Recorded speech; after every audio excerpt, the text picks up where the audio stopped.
Hello everyone, and today's video we'll have a look at the heat which we'll be seeing over the next couple of days, as we are seeing a major change in the temperatures most widely across parts of the south, but this will also impact wherever you are in the UK, just mostly towards England and Wales.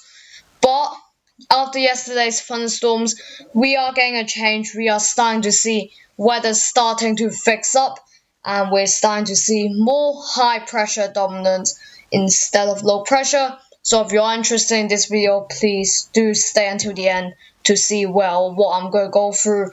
So before we do start off this video, I'll tell you what we're actually going to be looking at. We'll have a look at the temperatures, we'll have a look at the GFS, GM and ECMWF chart. If you do not know what that is, these are weather models, and basically what they are, they tell us each and every single aspect of weather, including temperatures, precipitation, and also pressure chart. Get onto that in a second, but today we'll be focusing mainly on the temperatures and also the pressure charts, because we're seeing dominance of high pressure, and we also want to see those temperatures at 5,000 feet, also commonly referred as 800 HPA temperatures by the meteorologists or weather forecasters. So let's get straight into this video. You can see those temperatures today has risen up to peak around 17, 18, 19 degrees widely for the south. For the north, it will be a tiny touch bit cooler, with around 14, 15 degrees. Tomorrow morning it will be cooler, but then again, as the sun heats up very quickly, the sun will become stronger at this time of year, and it will radiate around 20, 21 degrees Celsius for most parts of the UK, especially for towards the south. For the north, struggling up to double digits for parts of Scotland, especially western and northern Scotland will face temperatures much cooler than parts of the south. Now we'll have a look at Tuesday. You can see we are starting to see the change begin here, with temperatures widely across the UK dominating around 20, 21 degrees. For the south, around 22, 23 degrees for most parts of the country. Now Wednesday is where we start to see the full change starting to appear, with temperatures peaking up to around 26, 27, even 28 or 29 degrees in some isolated locations. Widely 25, 26 for parts of the central England, northern England, and eastern and southern Wales, and also some counties of southern England. Otherwise, temperatures will still hold up around 22, 21 degrees Celsius for most parts of the UK. No matter where you are, those temperatures will feel much, much more pleasant than what we have lately. Now, moving on into Thursday, we see that heat shift much towards the eastwards towards parts of England and East Anglia, with temperatures peaking up to around 26, 27 in the hotspot.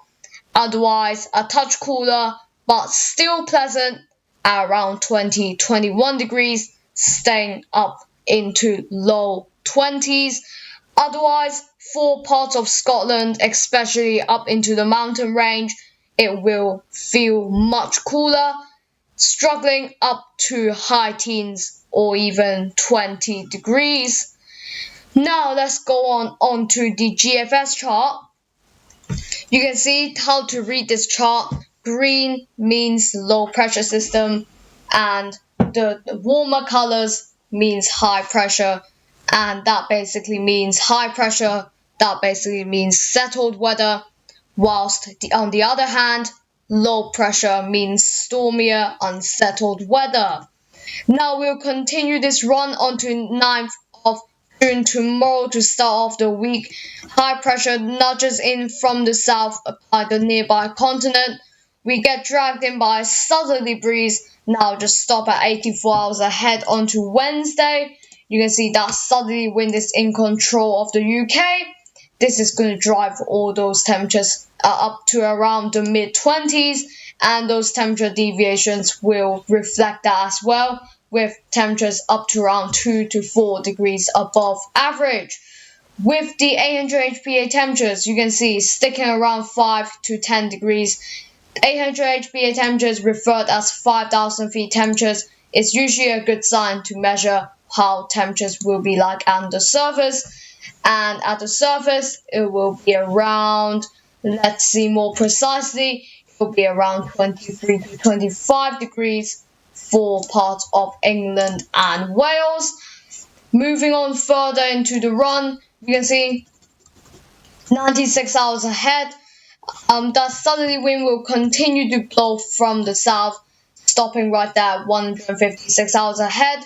We're deep into that red air mass. This means very mild air for this time of year, and the temperature deviation showing around 10 to 12 degrees above average, with the two mean temperatures, which is surface temperatures, sticking up to around very high 30, 33, 34 degrees Celsius for parts of the counties, even higher in exposed spots around 34, 35 degrees. But notice in France, in the corner of the screen, around the high 30s, around 37, 38 degrees. If we see that moving into the UK, it could cause a potentially life-threatening heat wave if we do see that moving in, like what we had in the past year. Now let's move on to the GM chart. Let's see what's going to happen. You can see high pressure dominating the warmer colors. You can see again that southerly breeze makes its way from the nearby continent, wafting up the milder air 96 hours ahead. The two mean temperatures will be at around, let's go on to the warmest hour, around 25, 26 degrees, isolated 27 degrees. Now let's move on further into the run. You can see stopping at around 156 hours, 162. Let's move on there. You can see, unlike the GFS, it does get cooler. The warmest point, I would say, is around here 138, which is temperatures will be up around nearly 30 degrees, with around 26, 27 degrees, even higher again in exposed spots. Now with the ECMWF chart, this is a little bit different. You can see as we continue again, high pressure wafts in from the nearby continent. Southerly breeze continues from the south, drags in that milder air. Very similar pattern. We have got mild air from the 800 HPA temperatures, which does not seem to be showing on the ECMWF, but that's fine.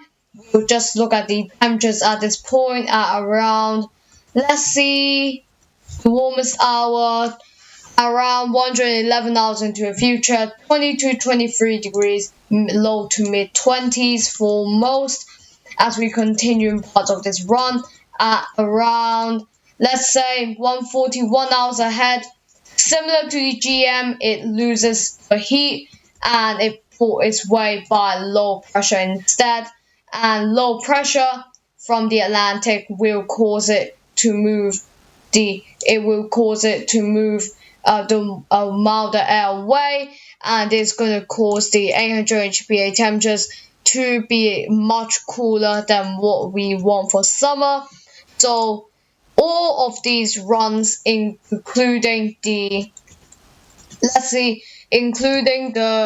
GM and ECMWF runs, are signaling cooler conditions, while the GM chart is signaling something much warmer at around 33, 34 degrees for parts of southern England. This includes East Anglia, parts of the southern coast, and also parts of the England, and maybe parts of the coastal areas for East Anglia, and also the southwest, especially for London, will be impacted for part of this heat wave. I should call it for summer heat wave. We usually don't get these types of temperatures, but we might do if we see just the right conditions, like what we see from the GFS run here. So to conclude, GFS run signaling something very hot with around 30 up into the 30s.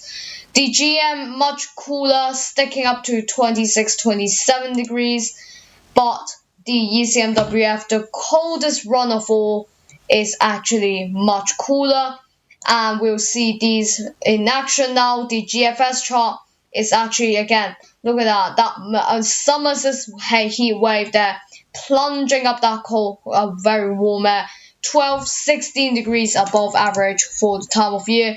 ECMWF, it does get warm for a period of time before low pressure ruins it all and just brings in that cooler air from the west again. So that's your summary. Thanks for watching this video, and I will keep more with you updated with this heat wave as we do get closer in time. Thanks for watching this video, and until the next video, goodbye.